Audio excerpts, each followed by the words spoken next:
Hello, everybody. So for my teacher as a resource presentation, I decided that I was going to focus on vocabulary, kind of the implementation, study of vocabulary in the English language arts classroom. I picked this topic because when we were deciding kind of what we were going to focus on, I wanted to pick something that I was going to be able to be interested in for a long time, going to find creative ways to be able to implement in the classroom, and I wanted to find something that I feel like could really make a difference in whatever classrooms I end up going into for my student teaching.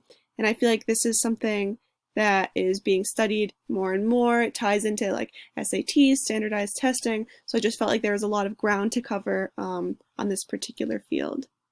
So part of the reason that I picked this topic is because my experiences with learning vocabulary in middle and actually really kind of high school was not that great.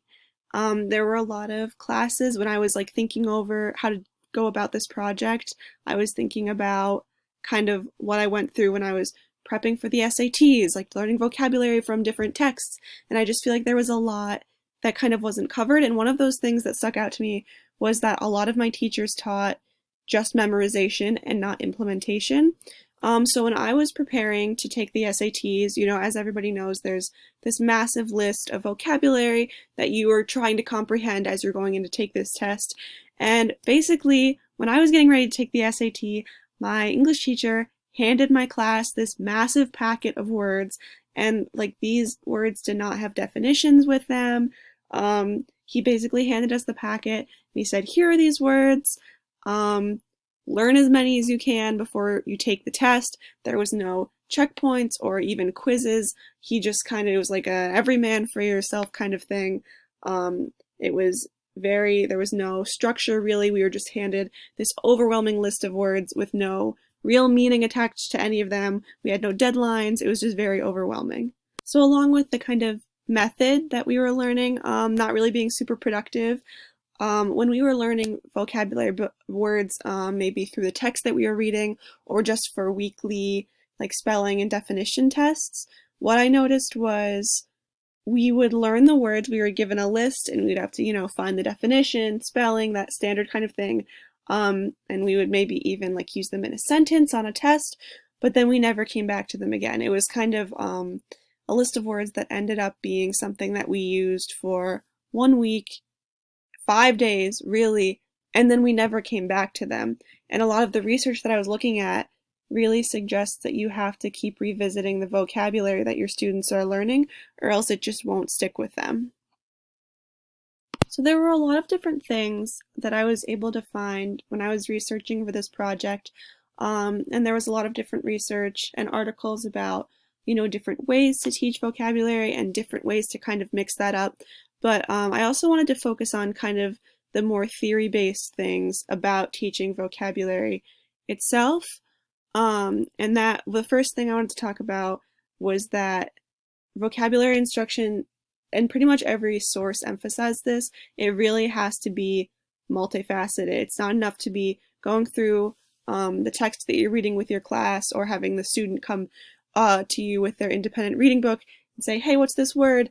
And maybe you'll go over it once, maybe you'll even like look up a definition with them, but it's not enough to just say, here's the word, this is what it means, and then proceed on. That's really not enough. A lot of these articles emphasize that you did have to implement vocabulary study in pre-reading, during reading, post-reading, at all stages, so that it really cements the language in the students' brains.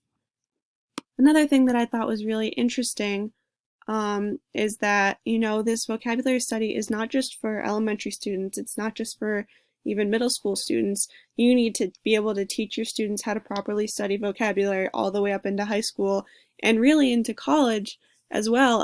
And that's where education and things like SAT words come in handy, because if we don't just, drill and kill students with a bunch of definitions and like spelling quizzes, but if we instead help them learn morphology, like the way the words were formed, and help them learn about root words, this helps students derive meaning from the word itself, instead of just randomly memorizing a bunch of definitions that don't really hold any personal meaning to the students at all. So it's not just about learning new words, it's about helping attach meaning to those words as well, and maybe furthering and expanding their vocabulary in the future.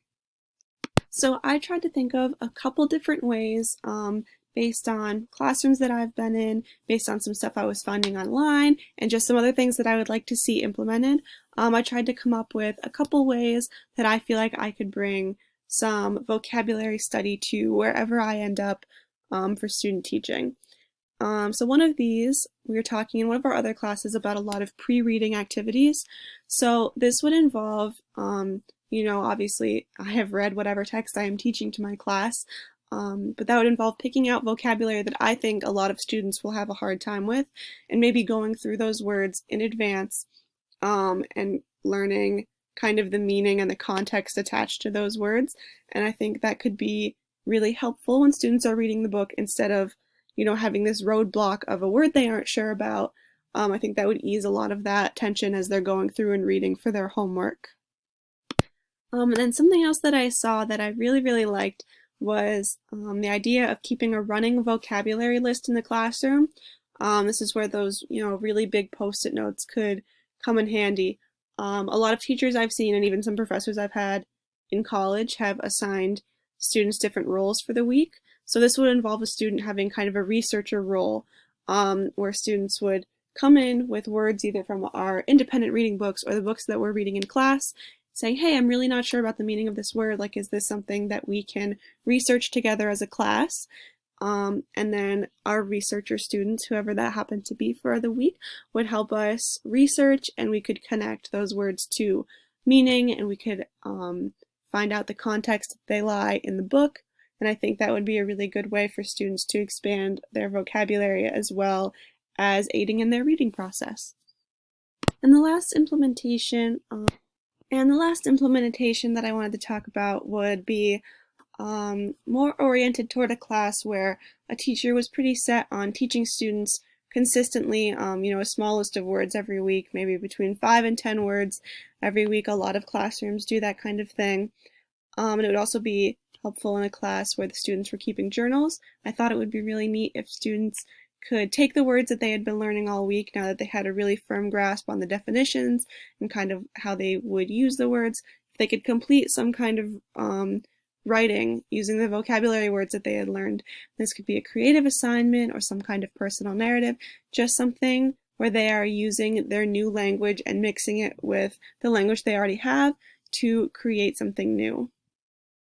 And those implementations kind of lead into what I wanted to talk about in terms of important skills that are built when students have focused vocabulary education.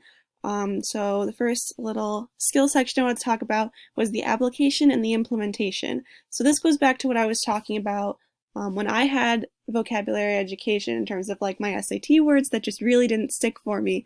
I think a lot of these implementations would help students to do beyond just memorizing a bunch of words and saying this arbitrary meaning goes with this arbitrary word, but instead helping students learn new vocabulary that they can implement into their own language and into their own writing. And this is something they can take beyond, whatever classroom I'm in, but it can also go into their college writing and any writing they do beyond that.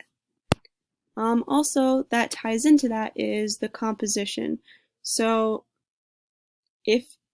whenever students are learning, new language, new devices, all of these things, I think it's really important that they put them to use, because the more they put them to use immediately upon learning them, the more they'll be able to use them in the long run.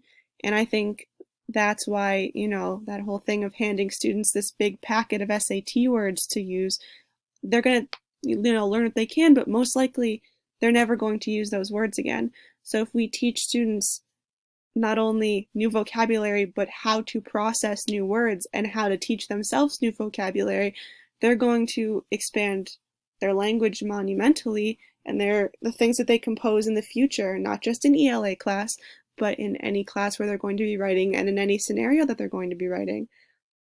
It's really going to help them kind of broaden the scope of their language into anything that they compose into the future, which I think is really, really important. So I just wanted to lastly talk about a few things that I found while I was researching that I also felt were really, really important, that have to do with this subject matter and things that I might kind of run into when I'm in an actual classroom. So I learned about something called recoding, and this is a term, basically just as it says, for putting vocabulary into students' own words. So this is taking what you're perceiving, this is taking the dictionary definition and putting it in your own context, maybe in a sentence that the student makes or some kind of creative way so that the student not only is learning that vocabulary, but now is taking ownership of it as well. And this really is just another tool for helping them better grasp definitions. I think this applies to a lot of learning across a lot of subject matters. And we've talked about this a lot. You have to make what you're teaching relevant to your student's life. That's going to be the easiest way for that subject matter to kind of stick with the student. If they can apply it to their own experiences and their own lifestyle, that's going to help it stick way better than anything else. So if the student can recode the vocabulary that they're learning into something from their own life, that's going to help them way more than anything else. Something else that I was reading a lot about in this research was the concept of vocabulary gaps. So we as teachers can't assume at all that, all of our students, half of our students, or really sometimes any of our students are on the same plane in terms of where their language is, right? We are going to have students whose first language is not English, and who have different learning disabilities, different challenges, and the realm of where their vocabulary is really going to be all over the place.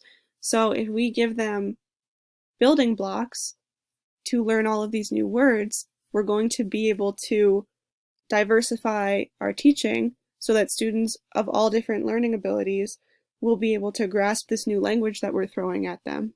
So I just thought those two things were really interesting and that kind of stuck out in my research. And these are the sources that I had. I'm very excited to learn kind of more about this topic and kind of what we're going to be doing once we actually get into a real classroom, because I think this is a subject that there really is a lot to learn about, and there really are a lot of new, updated, interesting ways to incorporate vocabulary into our instruction. So I'm really excited to see, how my sponsor teacher kind of wants to tie into vocabulary and things like that. So, and doing the research just made me more excited to learn more about it. So yeah, thank you.